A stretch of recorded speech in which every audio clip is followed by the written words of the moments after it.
मीलों तक फैले समुंदर को देखते हुए एडमंड मॉर्गन एक छोटे से बीच पर खड़ा मुस्कुरा रहा है। वो सोचता है कि उसे यहाँ अक्सर आना चाहिए ताकि वो कुछ वक्त काम से और परिवार से दूर अकेले बिता सके।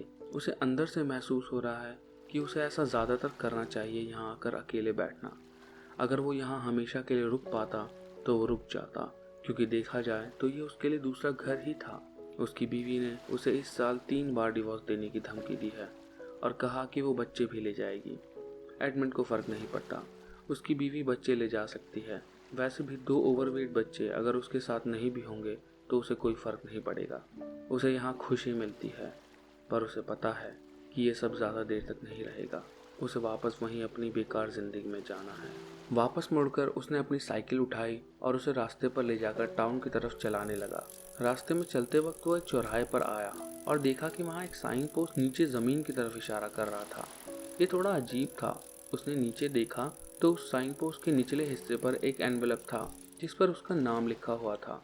उसने वो एनवेलप लिया और उसे खोल दिया।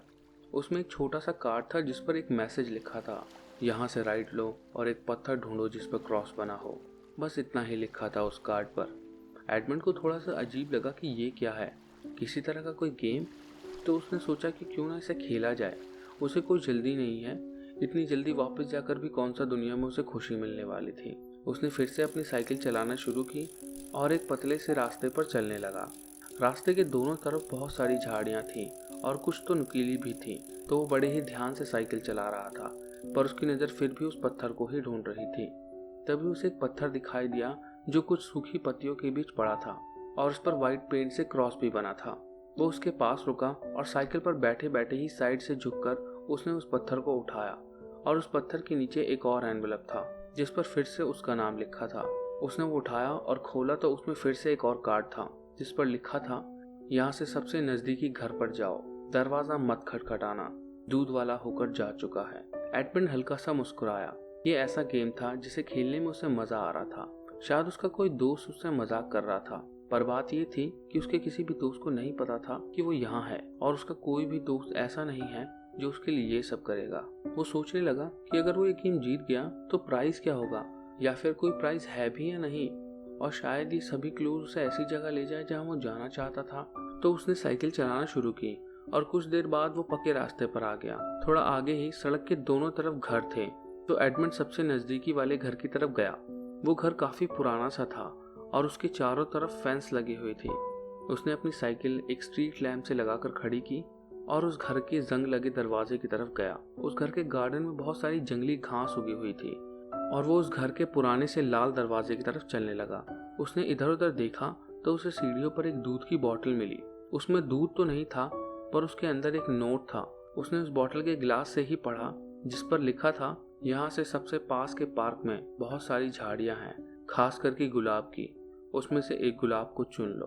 उसने बोतल रखी और अपनी साइकिल की तरफ जाने लगा। उसने सोच लिया था कि कौन सा रास्ता पार्क की तरफ जल्दी जाता है, और फिर वो साइकिल चलाकर लगभग 2 मिनट में पार्क तक पहुंच गया। साइकिल पर ही चलते चलते वो पार्क में झाड़ियों में गुलाब को ढूंढ रहा था, पर उसे कुछ भी नहीं मिला। 5 मिनट बाद वो जब तालाब के पास पहुंचा तो उसे एक बेंच के पास व्हाइट रोजेस की झाड़ियां दिखी।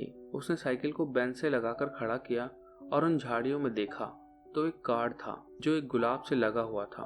उसने वो उठाया और पढ़ा, तुम्हारा नाम आ चुका है, अपनी रेस्पेक्ट मत देना जब तुम प्रे करोगे।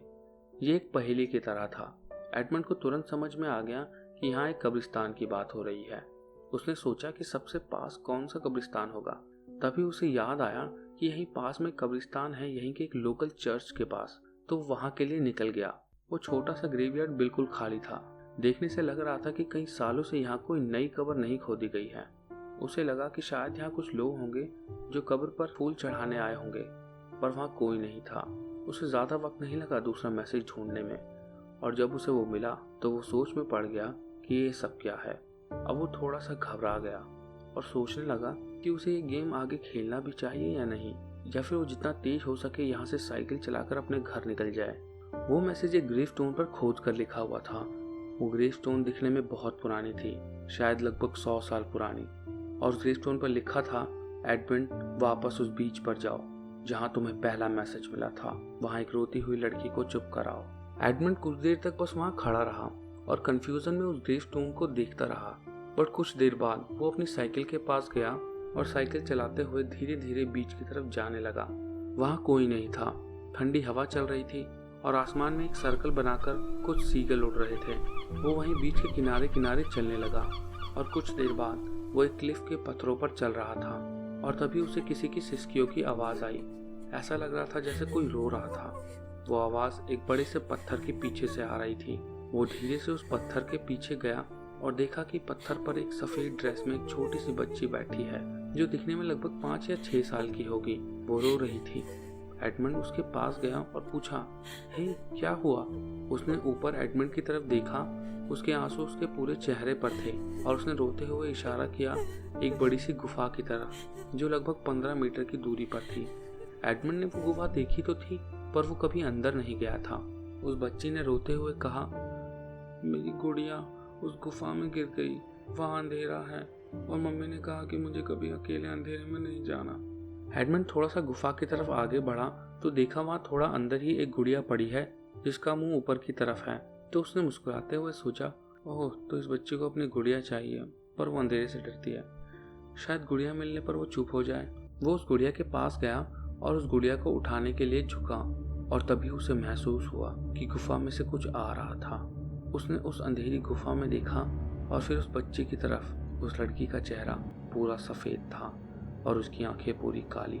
उसने अंदर वापस देखा तो वहाँ से बहुत तेज़ हवा चली और वो बहुत तेज़ चिल्लाया। वो छोटी बच्ची मुड़कर सामने की तरफ देखने लगी। वो साफ साफ एडमंड की खाल खींचकर उतारे जाने की आवाज़ सुन सकती थी। उसे उसकी हड्डियों के टूटने की भी आवाज़ आ रही थी। उसने उसके खून के पत्थरों पर छींटे लगने की आवाज़ को भी सुना। उससे पहले एडमंड जैसे बहुत आए थे। कुछ देर बाद सब कुछ शांत हो गया और वो चलकर अपनी गुड़िया के पास गई और उस अंधेरी गुफा में उस चीज़ को देखते हुए बोली, चिंता मत करो, तुम्हें पता है मैं हमेशा तुम्हें ये इंसान खिलाती रहूंगी। वो फिर मुड़ी और उस पत्थर के पास वापस चली गई और अपने अगले शिकार का इंतजार करने लगी।